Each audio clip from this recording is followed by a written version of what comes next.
তুলে নেওয়া, আপনি কে আমার মা বোনকে টিহিং করা, আপনি কে আমার মা বোনদেরকে বেশি করা, আপনি কে তাদের গায়ে হাত দেওয়া। ভোট বিজয়ী যদি না হয় কোন সরকার গঠন করে কোন লাভ হবে না জনগণের। আগে ভিত্তি হচ্ছে ভোট, এরপরে কাকে দেব পরিষ্কার। আমাদের মধ্যে অবশ্যই নিজেদের কর্মের কর্মসূচির প্রতিযোগিতা হবে, এটাই তো স্বাভাবিক। নিজেদের যুক্তি আদর্শ নিয়ে জনগণের কাছে যাব, এটাই স্বাভাবিক। কিন্তু আমরা মাঝে মাঝে একেবারে পরস্পর বিরোধী কিছু জিনিস দেখি।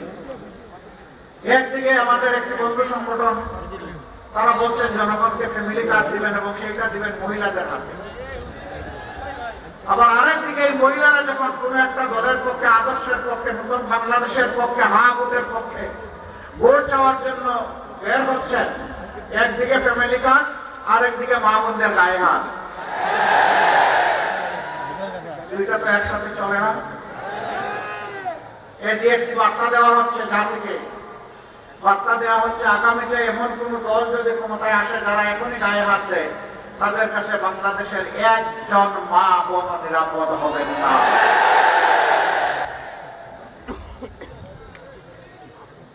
আপনারা আপনাদের আদর্শের কর্মসূচির প্রচার করুন, আমরা আপনাদেরকে ওয়েলকাম করব। কিন্তু আমাদের আদর্শ কর্মসূচির প্রচারে আপনারা বাধা দেওয়ার কে? আপনি বাধা দিতে পারেন না।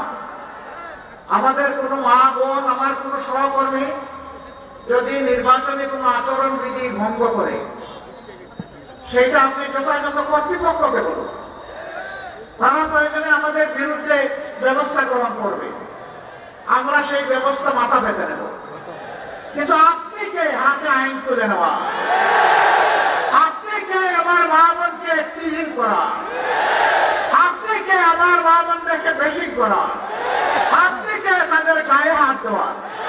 মনে রাখবেন, আমরা মায়ের পেট থেকে এই দুনিয়ায় এসেছি, আমরা মায়ের দুধ খেয়ে বড় হয়েছি, মাদের বুকের বিছানায় আমাদের নিরাপদ বিছানা ছিল। সেই মাদেরকে আমরা অপমান করতে দেব না, মায়ের জাতির অপমান বরদাস্ত করব না। আর যদি এই ধরনের কোন আচরণ করা হয়, আমি জাগ্রত পরিবর্তনকামী যুব সমাজ সকলের প্রতি আহ্বান জানাবো, যেখানে এটা করা হবে সেখানেই প্রতিরোধ করে দেব, ছাড় দেবেন না। গায়ে পড়ে পায়ে পাড়া দিয়ে আমরা কারো সাথে কোন দাঙ্গা বাঁধাতে চাই না, কিন্তু আমার ইজ্জত আর অধিকারের উপর হাত দিলে আমরা ছেড়ে দেব না।